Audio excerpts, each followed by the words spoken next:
Well, first I'd like to express my greetings and my best wishes on the occasion of the Pioneer Sikhs dinner. I'm very unfortunate that I won't be able to attend, but wish you all very well for a successful and memorable evening.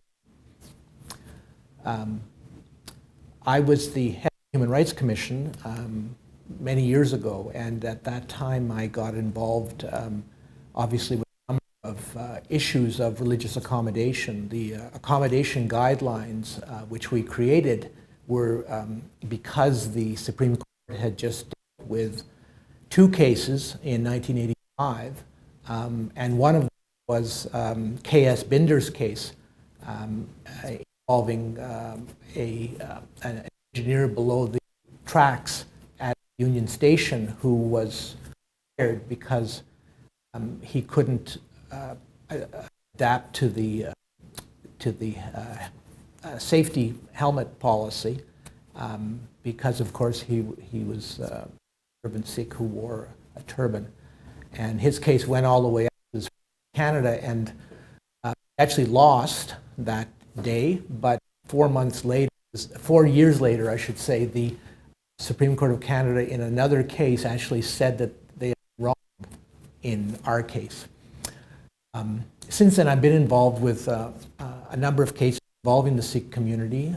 When I was head of the Human Rights Commission, we set a case involving a 6-year-old kid who wore a ceremonial dagger, the kirpan, on his belt, and he was told by the Peel School Board that he couldn't attend classes because it was dangerous. And we took that forward and we were successful. And in fact, the Supreme Court of Canada decided the same issue in the Multani case several years later. More recently, I've been privileged to represent Dipin Lumba, a security guard who was told that he couldn't come into a shopping venue that was being completed, again because of a hard hat requirement. And we fought that case, and we showed that lots of people didn't wear hard hats on the venue, except the only one who was thrown out was the Sikh guy. So we were successful in that case as well. There are a lot of big challenges for religious minorities today. As we all know, given 9/11, which is now many years ago, but its consequences, I think, still persist to this day. And I think, if anything, they have been aggravated by recent events in the United States and indeed in Canada. So I think we all know that racism exists as an open wound not far below the surface, and that we have to be very vigilant and we have to be strong in opposing racism and religious intolerance. The Sikh community has always been very strong and very active in this area, and I commend you for your work. Yeah, the accommodation obligation was created essentially by the Supreme Court in 1985,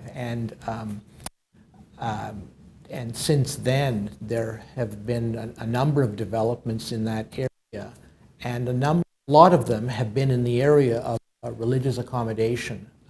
So we have to keep pushing on those cases because the courts and tribunals have been inconsistent in